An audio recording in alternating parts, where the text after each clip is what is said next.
What's going on, boys? Today we are talking ENTJs and introversion. A problem I keep seeing pop up is ENTJs thinking they can't be ENTJs because they're introverted, or other people claiming the same because the ENTJ isn't, quotes, extroverted. What they think is extroversion.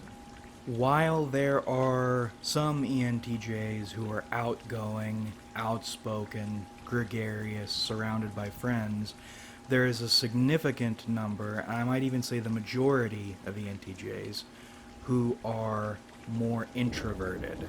They are reserved, they're private, they don't speak unless they need to, they keep a small number of friends, if any at all, and they go long stretches speaking to nobody.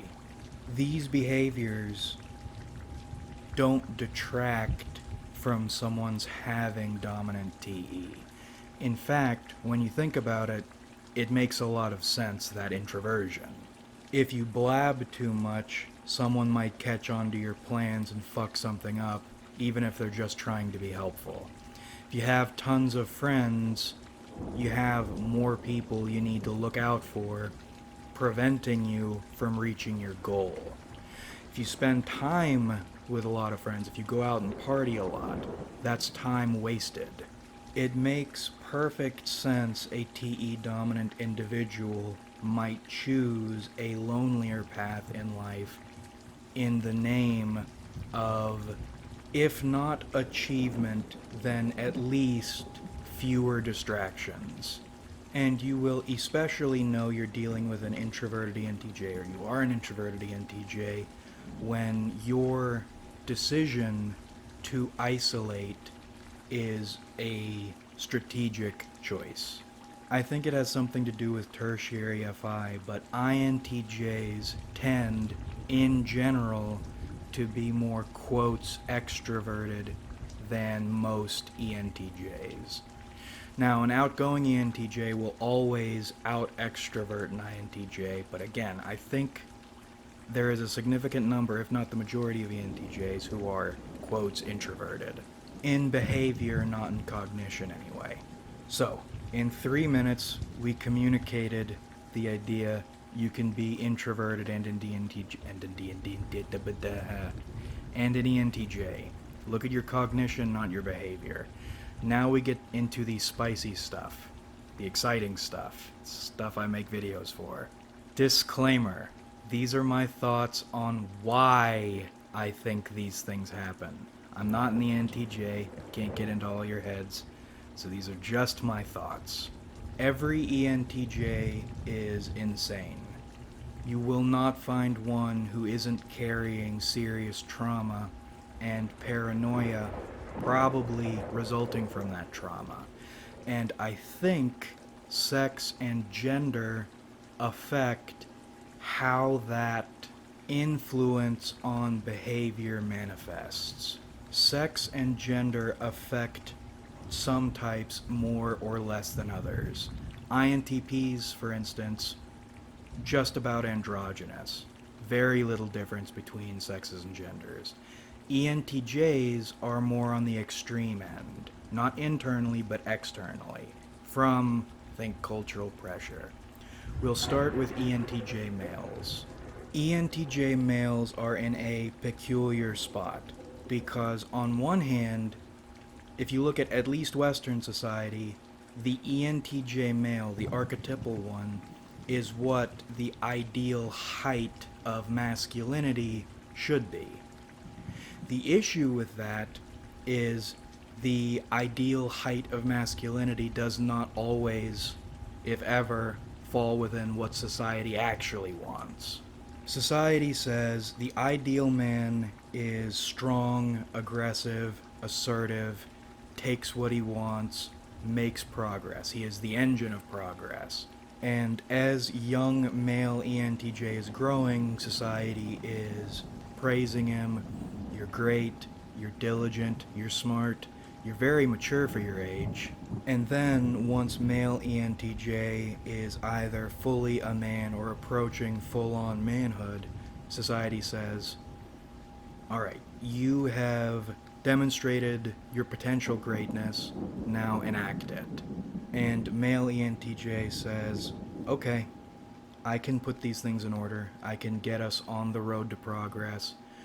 First thing we'll need to do, the most direct solution, will be to start cracking some skulls and getting things in order. So we'll just... No! No, don't do that, society says. You can't be that direct or that forceful. We have rules, we have guidelines, you need to be nice, you need to care about other people. Even if we don't care about other people, you need to. And if you refuse to follow these new rules, we are going to call you crazy, we are going to lock you up, or we are going to kill you. At this point, male ENTJ feels confused and betrayed by the world. He's been led to believe men are supposed to be this way, and he can do that. In fact, he can excel at it. But the moment he tries, society's definitions and expectations change, and he's forced into doing something he wasn't led to believe he was supposed to be doing. All the while still championing that ideal they are not allowing him to be. You'll notice with the more introverted male ENTJs, there is this gnawing, stewing, threatening to boil over paranoid resentment. I think the things I just explained are why that is the case with so many of them. Cultural expectations build them into something, then society holds them at gunpoint and tells them not to be that under threat of death.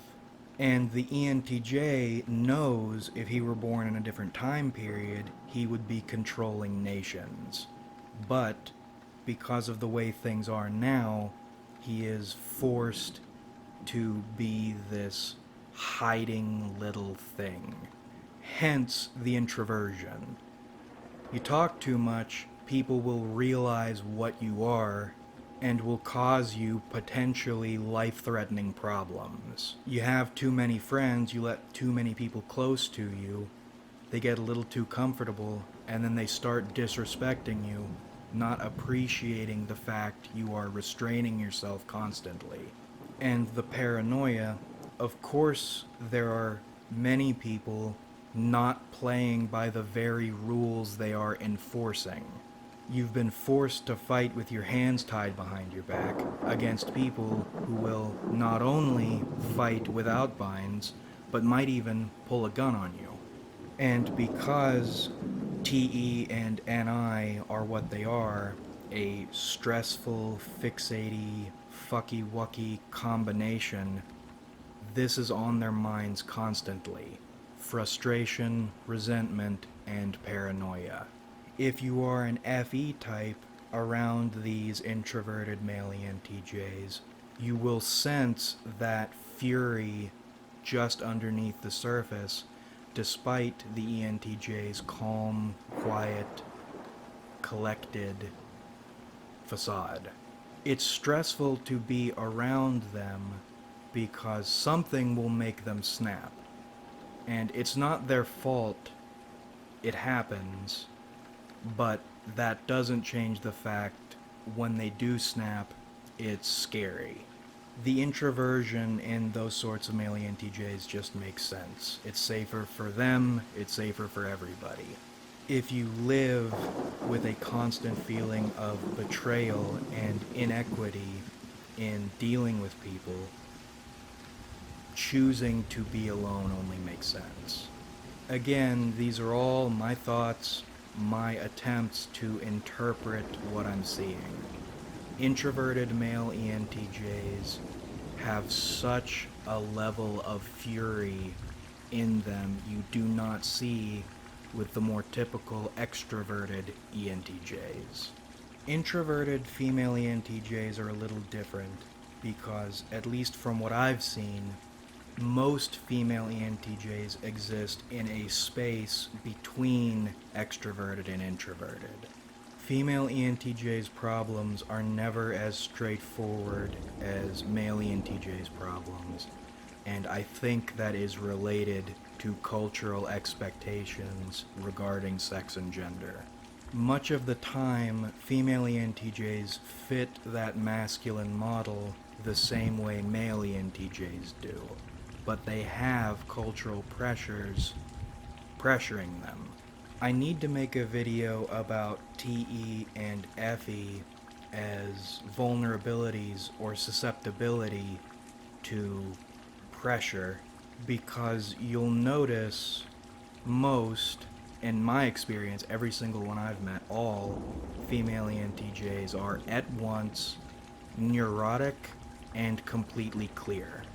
An IFP can see the cultural expectation, what the tribe expects them to be, and say, fuck it, I'm not doing that, because they have inferior TE.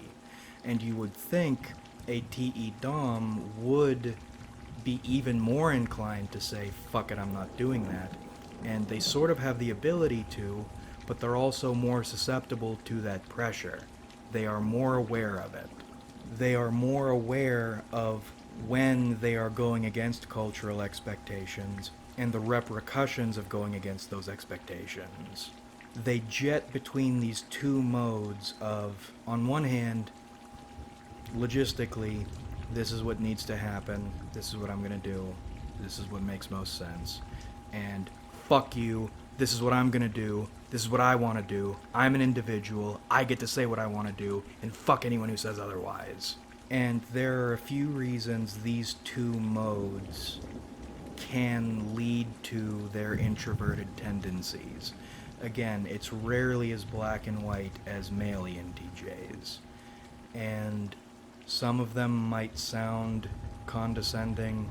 Please forgive me. I am trying to figure this out. Point 1. Respect is huge with ENTJs, male and female. And they don't always respect people the way they want to be respected, but it is huge for them. Female ENTJs tend to be good at logistical stuff. Oftentimes, society doesn't want them to be, and will attempt to keep them from good positions. Yet, they end up in so many linchpin positions because it's, at some point, logistics outweigh cultural pressure. If you need something done, you get the person who can do it. And this weird thing happens by which company or group needs female ENTJ to function, yet resents that fact. And female ENTJ tries to be above it, tries to be better than that, tries not to give a shit, but it starts eating away at their innards, which creates that dichotomy between quiet and loud, reserved and explosive. On one level, you think, they're dumb, they need me, that's enough. If they get to me, if I allow them to influence me, they win. And on another level, how dare you? You need me, you're too stupid to see that. Maybe I should leave and let you see how well you perform without me. They're presented with two competing, not cooperative, sets of expectations. If they follow one set of expectations, they are selling themselves short, not meeting their capabilities, their potential. If they follow another set of expectations, they are resented, hated, treated poorly, even as they are holding up an entire organization on their backs. It's a lose-lose situation, and believe it or not, the feeling of disappointing other people in any way really does bug ENTJs inside. Yet they can't win, so they go back and forth, sometimes at the drop of a hat, which is what makes them explosive, or in waves, moving from months of extroversion to months of introversion. And again, because I think TE and FE are points of susceptibility to influence, those expectations make them start questioning themselves, spending a fair amount of time reflecting and trying to figure out who they are and where they fit in the world, then trying externally, extrovertedly, to manifest those things and see how those turn out. With male ENTJs, you get this vibe of society isn't letting me be the man I could be. And with female ENTJs, you get this neurotic flurry of trying to be both male and female at the same time. It's the complete opposite of INTP androgynousness. They're trying to be both at the same time. They're trying to meet everyone's expectations, including their own. And it culminates in, again, forgive me, these confused moments of trying to subjugate and to submit. I prefer studying female ENTJs because there is way more to figure out. Love male ENTJs, but they are clearer and easier to navigate. And on the road to crucify ourselves, we'll get to the final point.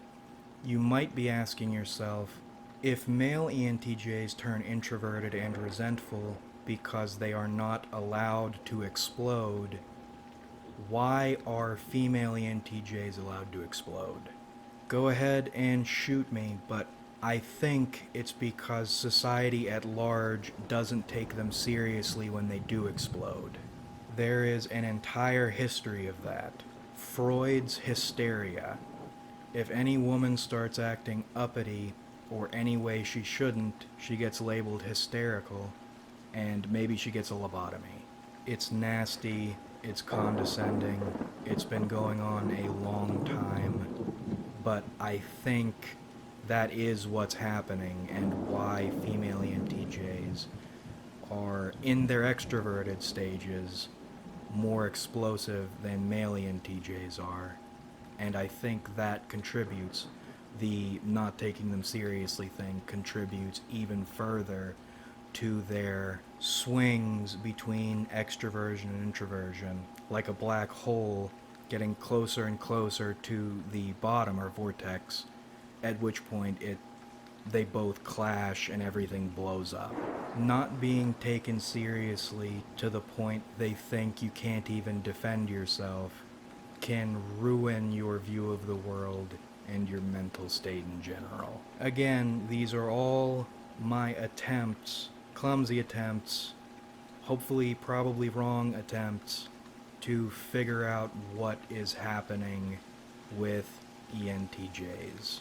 You can be ENTJ and introverted, and I think there are cultural reasons or explanations for why, when that happens, there is a difference in the way that introversion manifests. But that about rippity wraps this one up. I hope you enjoyed watching, because I certainly enjoyed making it. I am trying to figure this stuff out with as few frills as possible. Like if you enjoyed, because it helps me out a lot. Subscribe if you haven't, because we do this shit sometimes, and comment your thoughts, because I love hearing from you. Are you an ENTJ? What are your experiences with introversion and the ways that introversion manifests? Do you know an introverted ENTJ? Love to hear your thoughts. All information is helpful. Thanks again for watching, everybody. Really, we have a lot of fun on this channel. So much fun, in fact, you can put it in ice with some lemonade and some strawberries. That is a drink I have been getting recently, and it's very tasty. Not only is it tasty, it's a lot of fun to look at. Treat yourself to a nice, fun drink this evening, or tomorrow.